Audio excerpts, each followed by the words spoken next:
రవి గారు ఎంత మంచి వ్యక్తి అంటే ఇప్పటి వరకు నేను రావాలని కానీ నేను వస్తే బాగుంటుందని కానీ ఆయన ఎప్పుడు అడగలేదు, ఆయన నోరారు అడగలేదు.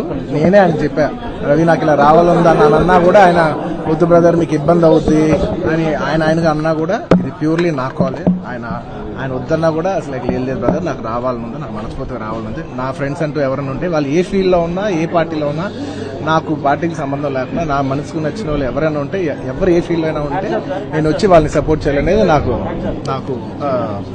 మనసుకు నచ్చితే చేస్తాం బ్రదర్. అండ్ ఆయన అస్సలు నేను చెప్పాలనుకుంటే ఆయన అస్సలు ఏమాత్రం ఆయనకున్న సంస్కారానికి, ఆయనకున్న గౌరవానికి, ఆయనకున్న ఫ్రెండ్షిప్కి ఆయన ఏ రోజైనా నోరు తీసి అడగఉండొచ్చు. కానీ ఆయన అసలు ఇప్పుడు అడగలేదు. నేను ఆయన అడగలేదు కాబట్టి నాకు ఇంకా ఉంది, అరే ఆయన అసలు నోరెత్తి అడగలేదు, ఎంత క్లోజ్ ఫ్రెండ్ కూడా అడగలేదు, నేనే చేయాలని చెప్పి నాకు లోపల నుంచే ఆ ఫీలింగ్ అనిపించింది. నేనుగా వచ్చాను.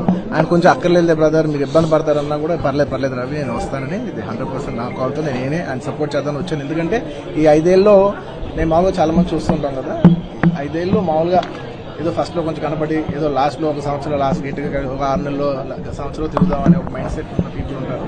కానీ రవి గారు అలా కాకుండా ఈ 4-5 ఏళ్ళు ఆయన మొత్తం ఆయన ప్రాణం, ఆయన మనసంతా కూడా ఆయన నియోజకవర్గం మీద ఉంటే నాకు అర్థమవుతుంది. ఎంత అంటే ఒక కష్టపడి పనిచేసే పర్సన్కి అవతల పర్సన్ కష్టపడితే మనకు తెలిసిపోతుంది.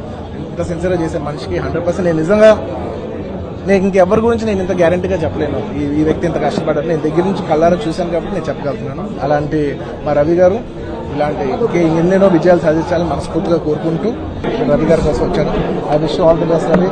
మీరు 5 ఏళ్ళలో చాలా కష్టపడ్డారు అండ్ మీరు కష్టపడే విధానం నా మనసు బాగా నచ్చి మిమ్మల్ని ఎలాగైనా సపోర్ట్ చేయాలని వచ్చింది.